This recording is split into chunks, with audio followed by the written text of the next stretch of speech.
I get asked a lot about vaginal estrogens and vaginal moisturisers. Are they the same thing? Well, the answer is no. Vaginal estrogens and vaginal moisturisers are two different entities. So let's talk about vaginal estrogens, because not all options are the same, and vaginal estrogens are different to vaginal moisturisers, and the right one can make a huge difference to the symptoms.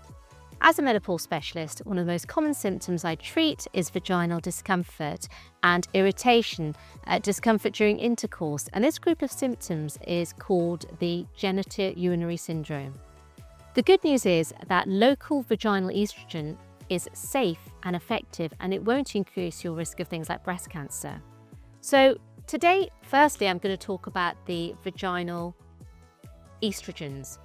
How do you use them, and are they all the same? Well, the answer is no, they're not all the same, and you do use them differently. So let's talk about Vagirex. Now, Vagirex is estradiol, which is a potent estrogen. So this is a applicator, and you get the small little tablet you put on the applicator and you insert into the vagina. And this needs to be done every night for 2 weeks, followed by twice weekly. So it has a loading dose once every night for 2 weeks and then twice weekly. And this can really help reduce some of the symptoms of vaginal dryness and irritation. Some women do find them a bit fiddly because obviously the tablet's quite little and the applicator itself can be a little bit fiddly.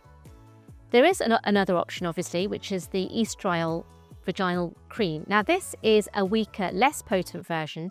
Hence, with this, you need to apply it every night for 4 weeks and then twice weekly thereafter. So how you apply it is you open up the tube, you pierce it through, and you screw on the applicator and you squeeze it to the red line.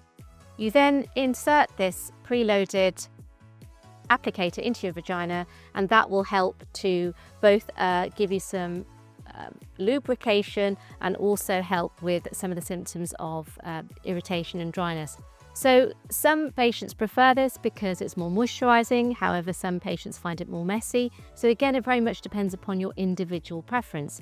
You could also have something called the vaginal estrogen ring, which is also known as E-string. And this is a soft ring that's placed inside the vagina, very much like a tampon. And this goes in once and releases a steady dose of estrogen, and that can last up to 3 months and then can be replaced.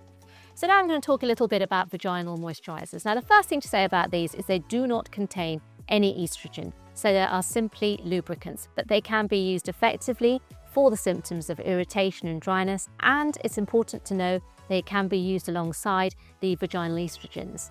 So first of all, looking at, yes, these come in these little individual applicators. This is a natural, organic, plant-based product. It's quite watery in application. Some women do prefer it because it is organic and naturally plant-based. The Replens, which is a more synthetic type of vaginal estrogen, some women do find is useful in helping some of the dryness symptoms, and this has the advantage of actually attaching to the cells in the vagina and can give you vaginal lubrication for up to 3 days. So with regards to Replens, one of the disadvantages is that it can cause a white discharge, and in some patients it can cause a little bit of burning and irritation. But again, ultimately, there are other products available in the market such as Silk, Dr. Wolf. It very much depends upon individually how you respond to these, and again, it's worth coming to talk to your GP or your menopause specialist about which is the best one for you.